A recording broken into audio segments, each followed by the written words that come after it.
2x6 through my hot tub, or my backyard shed being gone, yet everything was still in the place it was supposed to be in there. Wow. I mean, it just tore apart the whole shed, but the lawnmower, the snow blower, all the tools were right where I had left them, 2-3 days before.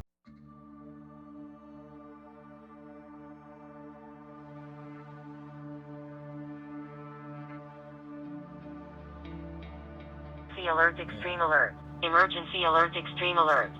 Tornado warning in this area till 10:15 p.m. Central Daylight Time.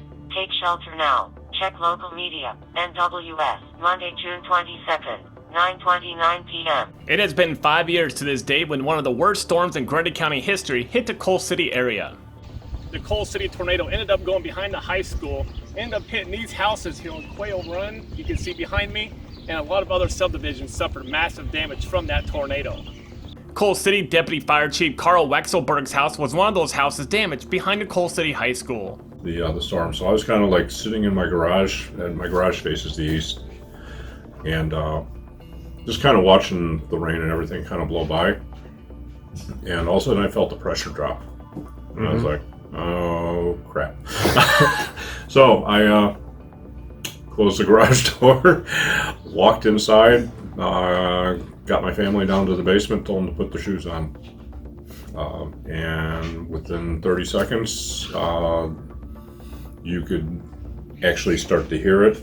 And they do say it sounds like a freight train. I tend to agree a little bit. I think it sounds a little bit more like the reverse thrusters on a jet when you're landing. And they felt that pressure. And then we live in a tri-level, so we got in the hallway down in the basement and threw a couple of blankets over us, and probably a good thing because the windows broke out behind us. Wow.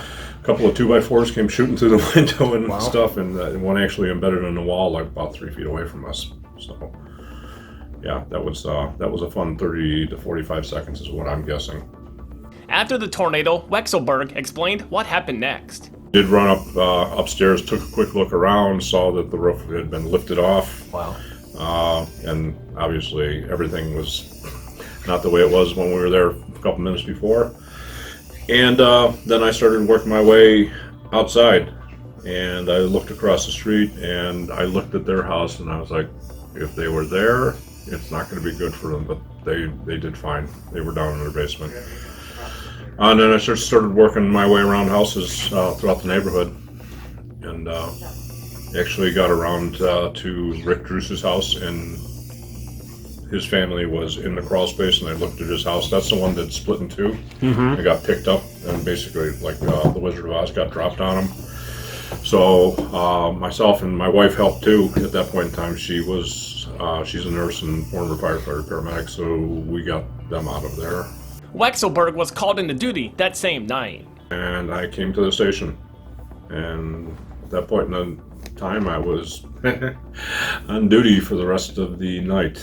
And when morning came, it was amazing what I saw. Yeah, what did you With see? it was just the devastation. And I was on duty the night or the day of the first tornado, and that wasn't as bad as this. And then when I came down my street and saw what happened to my neighborhood, I kind of knew that my day was done at that point in time. Another Coal City resident told their story of being trapped inside his house and eventually rescued. Heard a bunch of just, they say it's like a train, but it wasn't no train. It was like, I don't know, just deafening, pounding, hitting, throwing stuff. And then I opened the door. I was going to go to the crawl space, and that's when the door blew off the hinges, and it lasted about 3 seconds. I think I felt like I was there 30 minutes, but I really don't know.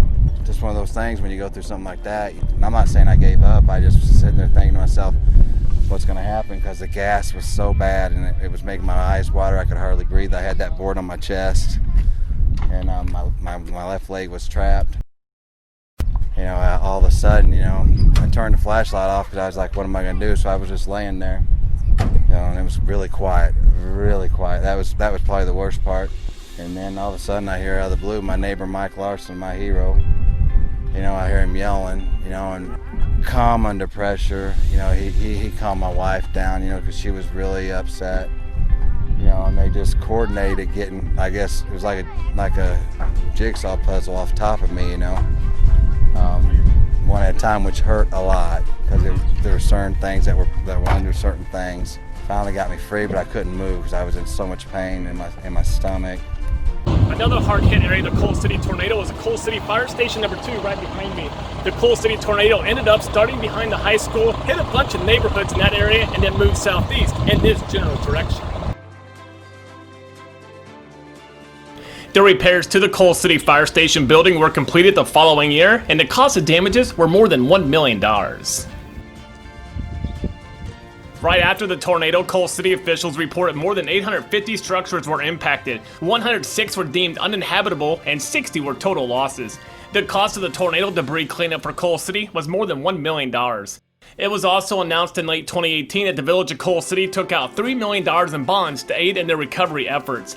In total, Coal City officials estimate around $13 million in damages from the EF3 tornado. Village Administrator Matt Fritz said Coal City did not receive federal aid due to the damage not meeting the $18.3 million requirement to receive funds. According to the National Weather Service, the Coal City EF3 tornado was the most powerful since the 1990 Plainfield EF5 tornado. They say the tornado was on the ground for more than 16 miles. Only a handful of people suffered injuries, and no one died from the tornado.